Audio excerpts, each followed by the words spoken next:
Continuando aí a nossa reflexão sobre a cristologia, é interessante nós nos fixarmos um pouco no gnosticismo.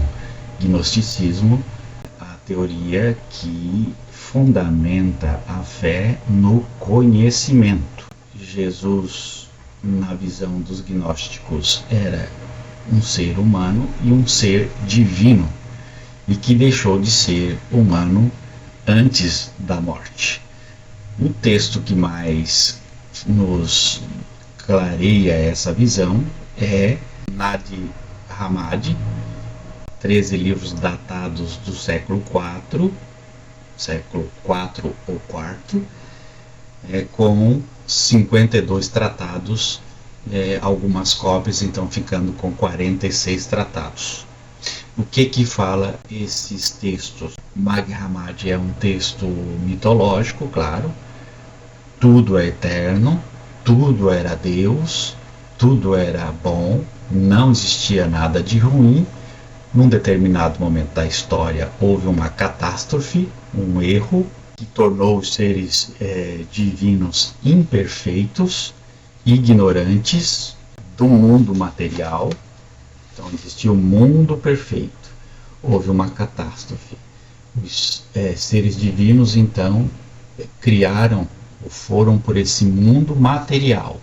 Esse mundo material era um mundo imperfeito, de pessoas e de seres ignorantes, com centelhas, com características divinas, esses seres.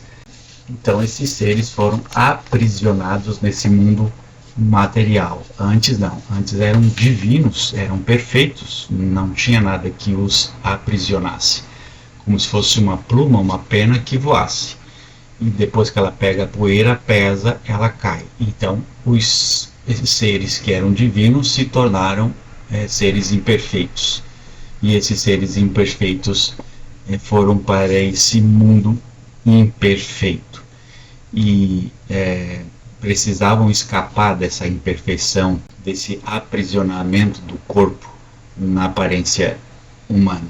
Então o que aconteceu? Bom, os gnósticos cristãos mantinham que a salvação não vinha da fé, da morte e da ressurreição de Jesus, mas por meio do conhecimento adequado dos segredos revelados por Cristo e seus seguidores. Por muitos séculos, soubemos dos gnósticos apenas pelos textos redigidos contra eles pelos heresiologistas como Irineu, Hipólito e Tertuliano. Sabemos que hoje, mesmo tomando cuidado com os relatos dos heresiologistas e tratando-os com um olhar crítico religioso, ainda assim eles podem nos enganar quanto ao verdadeiro caráter das visões gnósticas. Sabemos disso porque aparecem textos autênticos aos gnósticos. Agora podemos ler o que os gnósticos têm a dizer sobre essas ideias. Antes eram eles falando sozinho e nós não tínhamos como comparar. Agora tem. Tem qual texto? O texto de Nag Hammadi, uma coleção de textos, de biografias, que contém 13 livros. Desses 13 livros são produzidos para os leitores gnósticos que queriam alcançar o Cristo pelo conhecimento. Contém 52 tratados, de 52 tratados, 46 tratados são importantes porque foram duplicados. Foram escritos no antigo idioma egípcio, conhecido como copta. Ao que parece, originalmente os livros eram todos em gregos, de modo que as cópias remanescentes são traduções. Os livros foram manufaturados, escritos lá no século IV depois de Cristo. Os tratados neles contidos foram compostos bem antes, provavelmente no século II, né? Existem estudos que levam a entender. Os cristãos gnósticos não pensavam que nesse mundo fosse criado por um Deus único e verdadeiro, o que assemelha suas ideias às de Marcion. Porém, ao contrário de Marcion, os gnósticos aceitavam extensas explicações mitológicas para a criação do mundo. A origem remota da eternidade, com a geração de numerosos seres divinos, compunham um reino divino. Em algum momento, esse reino divino deixou de existir por conta de uma catástrofe que levou à formação dos seres divinos imperfeitos e não plenamente construídos. Uma ou mais dessas divindades inferiores, imperfeitas, ignorantes, criaram um mundo material onde habitavam. Os textos gnósticos não explicam a lógica dessa ideia. Será que alguém quer mesmo atribuir a responsabilidade deste mundo repleto de tanta dor e sofrimento a um Deus único e verdadeiro? Este é um mundo com furacões, tsunamis, mortes, seca, epidemia, fome, guerra. Por certo, um Deus bom e poderoso não é responsável por essa fossa de miséria e desespero que é o nosso mundo. O mundo é um desastre cósmico e a meta da religião é escapar desse mundo desastroso.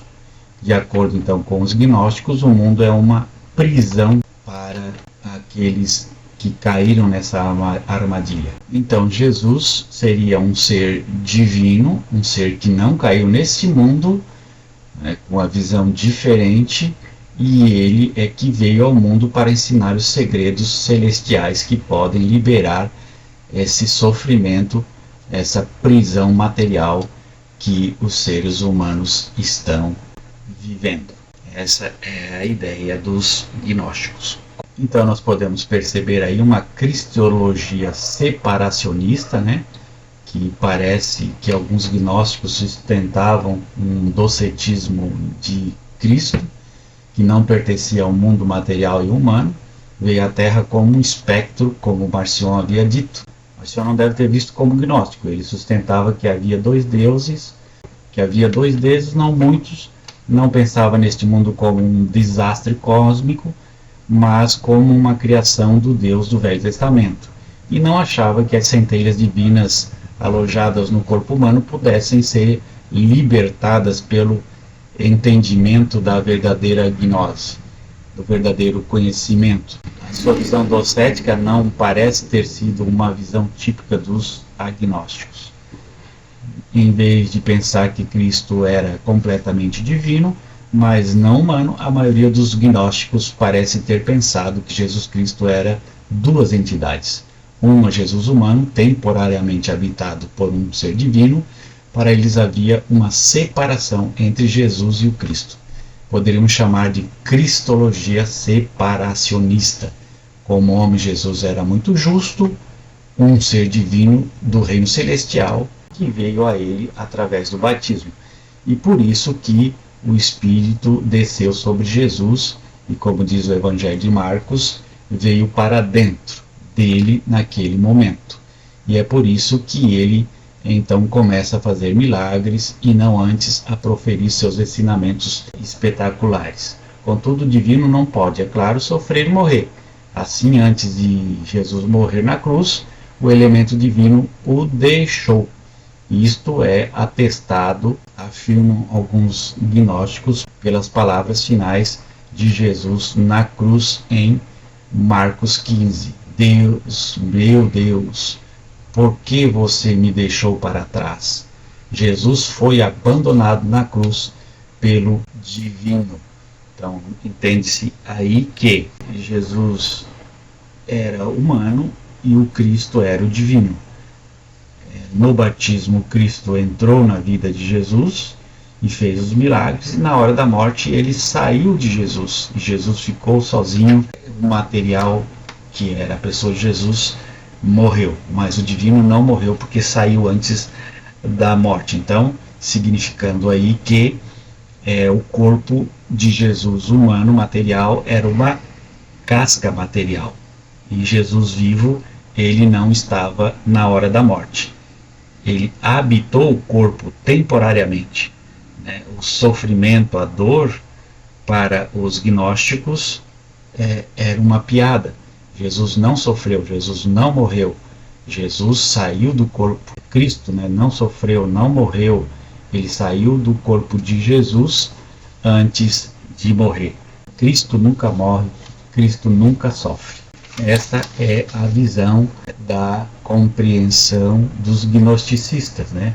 Cristo verdadeiro, o Cristo vivo, é o elemento divino que habitou o corpo apenas temporariamente, foi essa parte inferior, baixa, a casa dos demônios, que foi crucificada.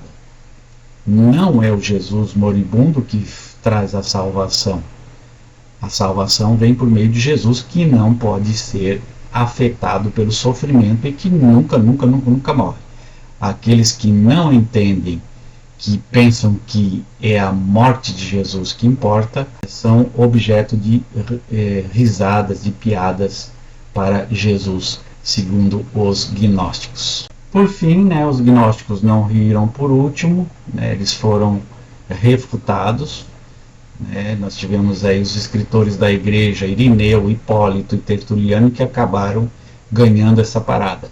Esses autores ortodoxos atacaram os gnósticos por suas ideias geradoras de discórdia, segundo eles, baseadas em um conjunto de crenças teológicas divisionistas. Os gnósticos acusam os ortodoxos de separarem os humanos de suas almas e separarem Jesus de Cristo. Porém, o Deus único havia de fato feito o mundo, que era um lugar de sofrimento, não porque houvesse caído, mas em consequência do pecado do ser humano. Não era culpa de Deus.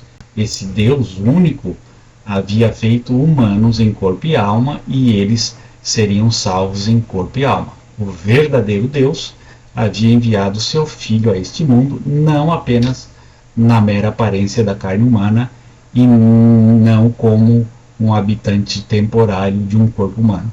Deus era um e o Filho era um, corpo e alma, carne, espírito, humano e divino. A teoria dos ortodoxos que acabou prevalecendo sobre os gnósticos. Um abraço, tchau. Continuaremos com esse tema mais adiante.